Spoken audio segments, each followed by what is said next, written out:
I'm Tiger High, and I'm here to make night 1 of NXT Halloween Havoc and Pro Wrestling Majestic again. I'm sorry, the show was actually kind of good and I liked it, but I'm kind of missing the spooky.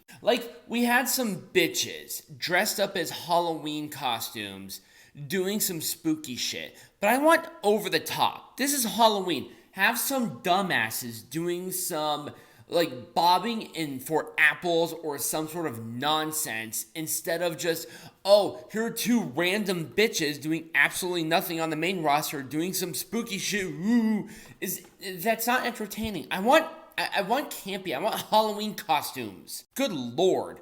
At least Roxanne Perez got the fucking point. Speaking of that, this was a Devil's Playground match. Why? Because spooky bitches. Ooh. Roxanne Perez dressed as Freddy Krueger taking on Kiana James dressed as, Kiana James. Why she wasn't there dressed as Donald Trump or, oh god, what was that guy's name? Ponzi. Yeah, him.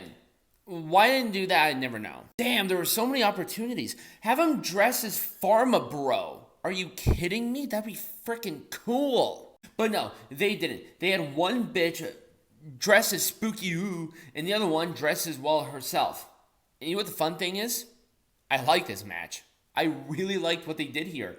I thought it was a very dynamic, interesting match. I liked a lot of this. And it was Pop Rocks on James's purse for the win.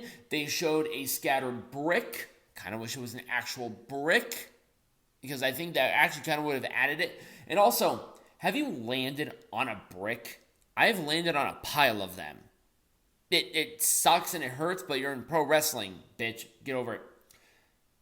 I'll give it an Orange Cassidy thumbs up. Here we go. Lexis King versus Dante Chen. Yes, this is Brian Pillman Jr. His name is Lexis King.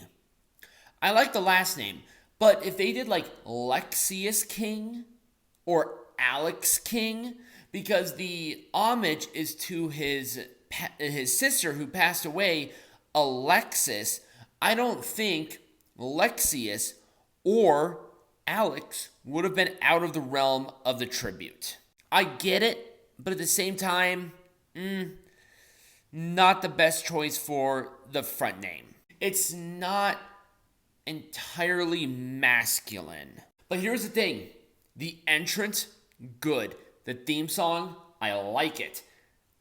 I was impressed. There was a lot here that I did not see when he was Brian Pillman Jr. in the secondary promotion. And for a show that really likes to jerk themselves off on everything wrestling, I saw more wrestling on the developmental show than I did on the secondary show.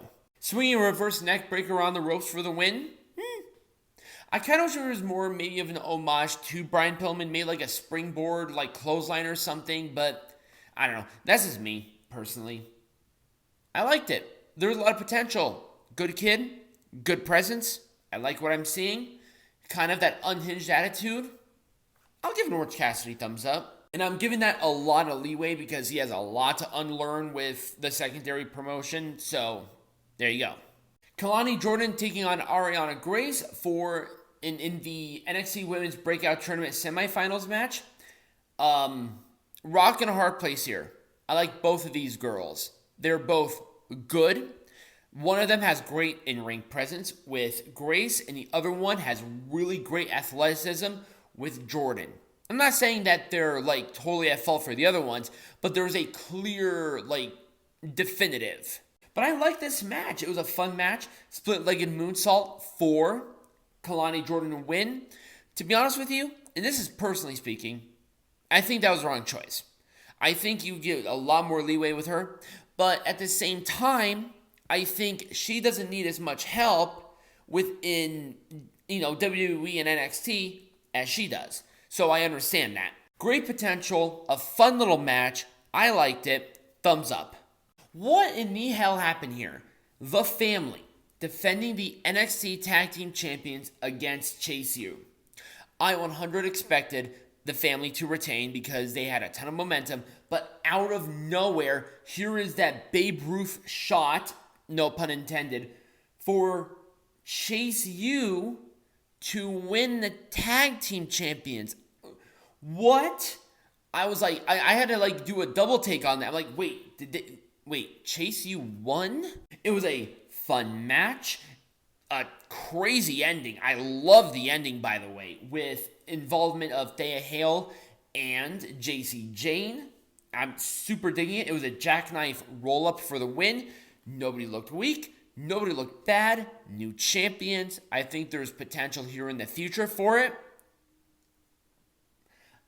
The crowd went absolutely insane for it. I'm going to get a full thumbs up. I like more than I hated. I thought it was actually a good match, and that ending just kind of put it over the top. Here we go. A lights out match. Gigi Dolin and Blair Davenport. This was the Mountain Dew 24/7 365 European heavyweight lights out match that we saw before with the blue lights. Like, they should have retired it. I don't know why they did it. I'm sorry. When Bray Wyatt's last match was a lights out match, done. Like done entirely.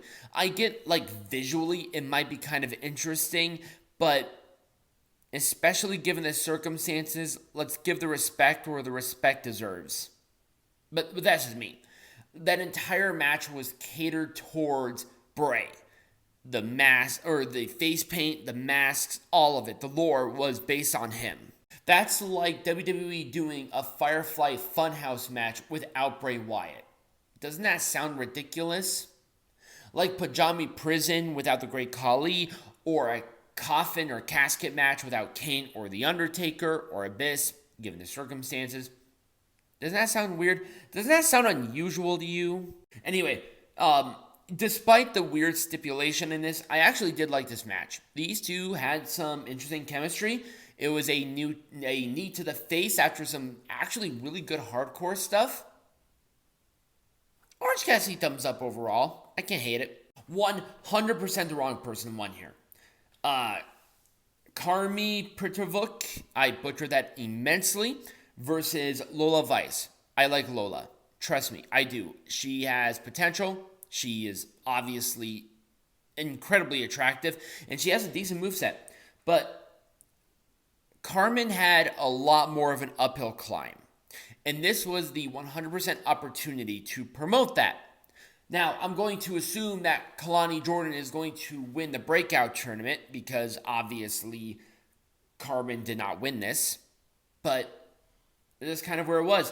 It was Buenos Noches, which is essentially a kick to the face for Vice to win. It was a fine match, surprise ending, based on the popularity of Carmen on social media. I'm surprised. I trust them 100%. I'll give it an Orange Cassidy thumbs up. I liked more than I hated. And in our main event for the NXT Women's Champion, Becky Lynch and Lyra Valkyria. This was a very good match. A full thumbs up match, but the Indy Hartwell match hurt it. Becky Lynch should have gone into this match fresh. She defended the NXT Women's Champion on Raw against the champion who never lost it. I would have waited.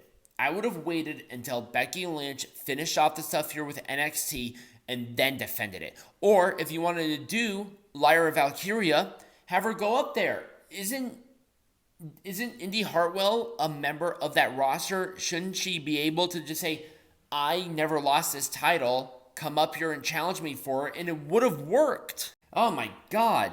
It was a manhandle slam counter roll-up for the win. Kind of a weak roll-up overall, but my God, the back and forth was very good. The ending just kind of killed it for me. That's why it only gets a full thumbs up. To be honest with you, if the ending was maybe more definitive, it would have gotten two. It would have gotten two. Go out of your way and watch this match, to be honest with you. It was that good. And that was NXT. Let me know what you thought about my video and also NXT in the comments down below or right over here next to me. Subscribe, become a patron, get hats. All of that will be in the description or in the bio. And as always, be majestic.